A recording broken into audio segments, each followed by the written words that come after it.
दोस्तों ये वीडियो किसी के दिल गुर्दा फेफड़े दुखाने के लिए नहीं बल्कि फनी पर्पस के लिए बनाई जा रही है। दोस्तों अगर आपने हमारे चैनल को अभी तक सब्सक्राइब नहीं किया तो सब्सक्राइब करके बेल नोटिफिकेशन को ऑन कर लें ताकि इस तरह की मज़ेदार वीडियो आप लोगों तक पहुंच सके। तो चलिए वीडियो को स्टार्ट करते हैं। मियाँ बीवी लंदन से आए। मियाँ जी बीवी को गांव घुमाने ले गए। वहाँ गांव के लोग सांड की भैंस के साथ मीटिंग करवा रहे थे। बीवी को ये मंजर बड़ा दिलकश लगा। मीटिंग करवाने वाले से बोली, ये सांड दिन में कितनी दफ़ा कर लेता है? आदमी बोला, यही कोई 65 बार। बीवी वाह पुरजोश होकर शोहर की जानिब देखने लगी।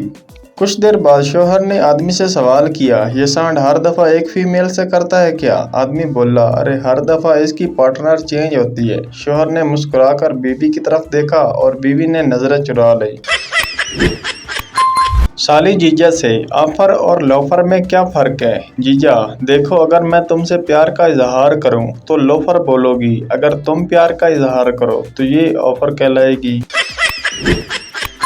साला जीजा से, मेरी बहन तो गाय है गाय। जीजा जलकर बोला, तो वाड़े में ही बांध आते, मुझे क्यों सौंप दी? साली जीजा से बोली, ये वोट की उम्र 18 साल और शादी की उम्र 21 साल क्यों रखी है? जीजू देखो साली आधी घर वाली, हमारी गवर्नमेंट को पता है देश संभालना आसान है और बीवी संभालना मुश्किल है। मालिक अपने तोते से, मिट्ठू चोरी खानी है? मिट्ठू जाओ कदी आप भी खा दिया। एक औरत मोटी औरत से, तुम्हें कभी अपने मोटापे का एहसास हुआ? मोटी औरत, हाँ, जब धोबी ने मुझे मेरे कपड़े वापस देते हुए कहा, बाजी हम तंबू नहीं धोते। शादी के बाद रीमा की सहेली उससे मिलने आई। रीमा रोते हुए उसे बताने लगी, मेरी तो किस्मत ही फूट गई है। सहेली बोली, क्या हुआ?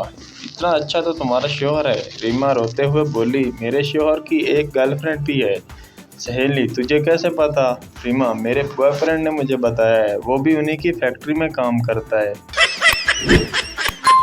कुछ लड़के दुखी शायरी करके खुद को इतना मजलूम साबित करते हैं, सच्ची ऐसा लगता है जैसे उन्होंने गुर्दे बेचकर महबूब का घर बसाया हो। बाबा जी कहते हैं कि ठरक की मिकदार सब में बराबर होती है, ये लड़कियां बस एवं ही ड्रामे करती हैं। अगर कोई मुझे सेब वाला मोबाइल लेकर देगा तो मैं उसे पूरे 2 किलो सेब ले दूंगा।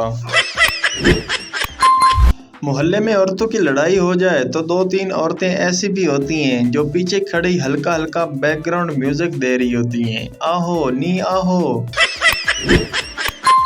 मुझे बहुत मज़ा आता है जब कोई लड़का किसी लड़की की साइड लेता है किसी पोस्ट पर और लड़की आखिर में कहती है, थैंक यू भाई। मुझे शादी करने का कोई ख़ास शौक़ नहीं, बस ये देखना है कि बेगम के पाँव दबाने से दिली सुकून मिलता है या नहीं। जानू मानू वाले सोचते हैं कि रात हो गई तो बातें करेंगे और बेचारों की रात को लड़ाई हो जाती है। खैर सानू की असी ते सिंगाला। वो धोखेबाज और बेवफा निकली। मैंने फ़ोन पर पूछा, कहाँ हो? तो वो बोली, अपनी दोस्त सदफ के साथ। हालांकि उस वक्त सदफ मेरे साथ थी। वो जी पूछना तो नहीं चाहिए लेकिन फिर भी पूछ लेता हूँ, उर्दू को इंग्लिश में क्या कहते हैं? जीजू रोमांटिक मूड में साली से, अगर मैं तुझे टच करके छोड़ दूं तो तुम क्या समझोगी? साली सोचते हुए, ये समझोगी कि बेचारा हांगकांग गया और एयरपोर्ट से वापस आ गया।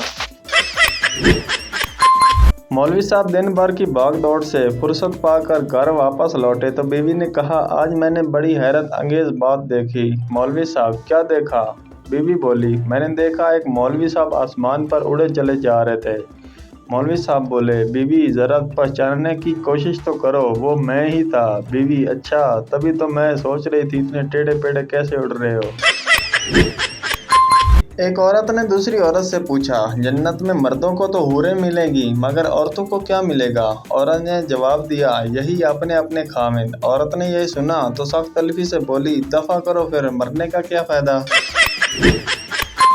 एक पागल 100 के नोट पर लिखा नंबर डायल कर रहा था। उसके दोस्त ने पूछा, यार तुम इतनी देर से क्या कर रहे थे? पागल बोला, यार मैं चेक कर रहा हूँ कि कैद-ए-आज़म तो फौत हो गए, उनकी सिम किसके पास है।